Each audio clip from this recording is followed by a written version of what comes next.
اللہ اکبر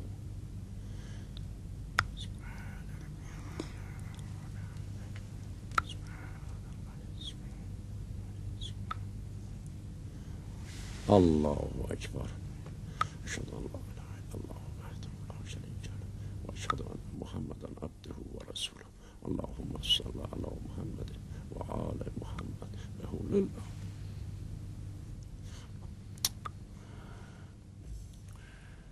السلام عليك أيها النبي ورحمة الله وبركاته. السلام علينا وعلى عباد الله الصالحين. السلام عليكم ورحمة الله وبركاته. اللہ اللہ اللہ.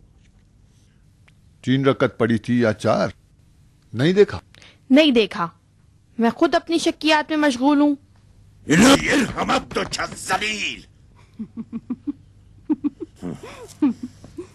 بلا ہے تیری شک. اب کیا سوچ رہی ہو تم؟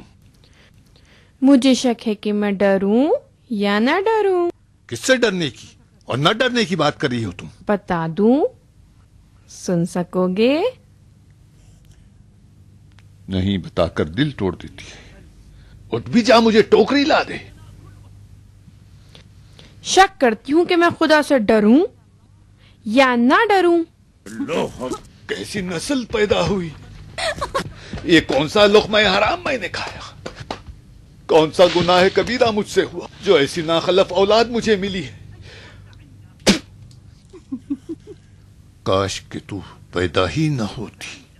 کھیل کھیل میں میں نے اپنے دل کی بات بتا دی.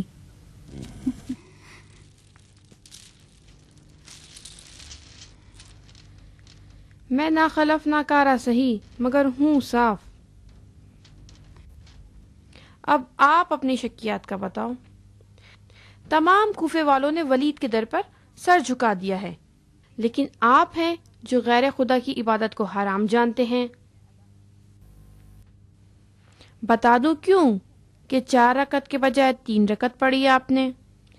اس لیے کہ آپ کی توجہ خدا کی طرف نہیں تھی.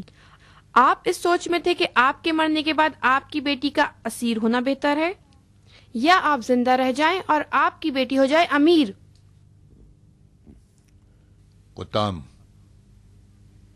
اگر ولید سے تمہاری شادی پر راضی ہو جاؤں تو تم اپنی کفرامیز زبان کو بند کر لو گی؟ لو بند کر لیا.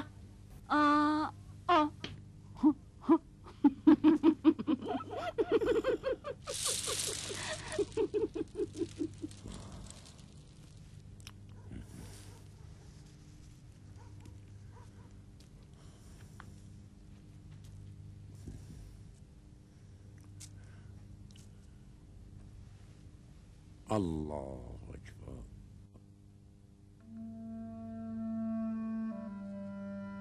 وردان، تمہارا امیر تمہارا رقیب ہے.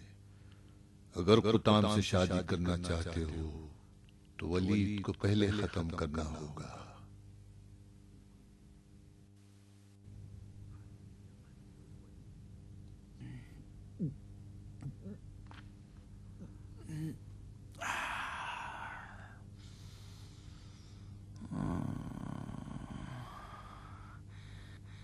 سات سروں والے اژدہا کی مثال ہے. ایک کو کچھ لو تو 2 سر نکل آتے ہیں.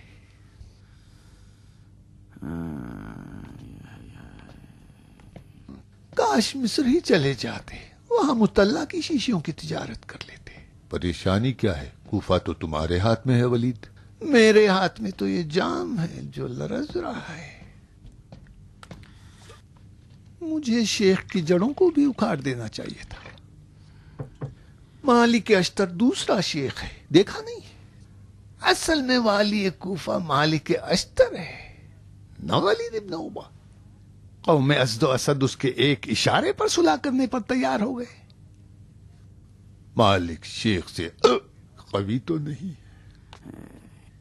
شیخ کے پاس صرف زبان تھی، مالک کے پاس زبان اور تلوار دونوں ہیں. بڑا خطرناک آدمی ہے شاعر، بڑا ہی خطرناک.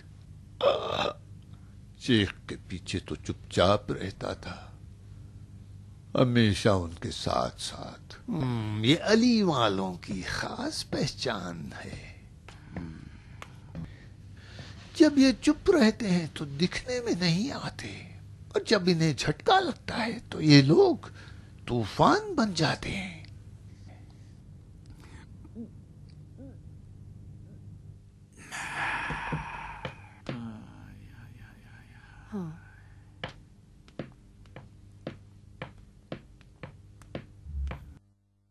کہیں تم تو شراب نہیں پی بیٹھے؟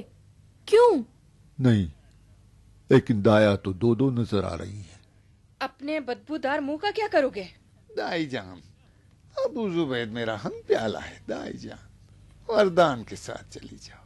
وردان؟ اس بھوت جیسی ڈراؤنی شکل کو لے کر میں شادی کا پیغام لے کر جا رہی ہوں یا دلہن والوں کی روح قبض کرنے؟ پھر کل جاؤں گی۔ نہیں، ابھی چلی جانا۔ میں دیکھ رہی ہوں تم کتنے بے چین و بے قرار ہو۔ کہو تو آج ہی دلہن لے آؤں؟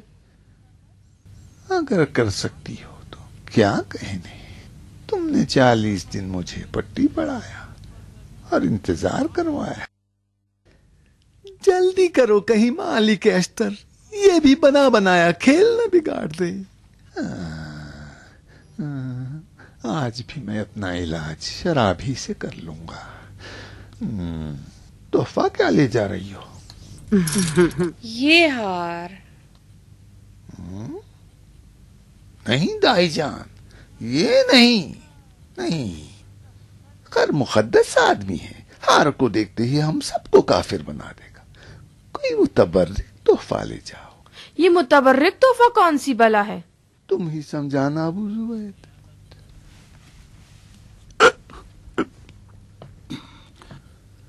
میری کرم فرما، اپنی بیگم دایا کی خدمت میں عرض ہے کہ تحفہ متبرک ایک ایسی چیز ہے جو آنکھوں کو اندھا کر دیتا ہے، ہوش اڑا دیتا ہے اور دل چرا لیتا ہے۔ اگر گھر میں لٹکا دو تو خیر و برکت کی بارش ہوتی ہے، گردن میں پہن لو تو فولاد کی زرہ کا کام دیتی ہے، کوئی تیر گزر ہی نہیں سکتا۔ اگر کفن میں رکھ دو تو مردے کو فشار قبر سے بچا لے، منکر نکیر کے سوال و جواب سے بری کر دے۔ اسی کی برکت سے پلے صراط بھی وسیع ہو جاتا ہے، اور یہی جنت کی چابی بھی ہے۔ تم تو شداد کی جنت لے کر بیٹھ گئے شاعر۔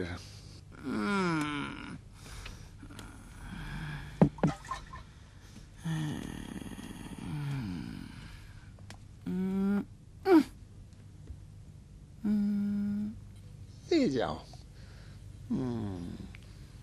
بتانا محمد کی زلفوں میں کا ایک بال ہے، یہی عزیز ترین تحفہ جو ولید کے پاس ہے۔ اسے گلاب سے دھو لینا کہ شراب کی بو نہ دے، ہتھیلی برابر ایک سبز کپڑے میں اسے لپیٹ لو تو کیا ہی کہنا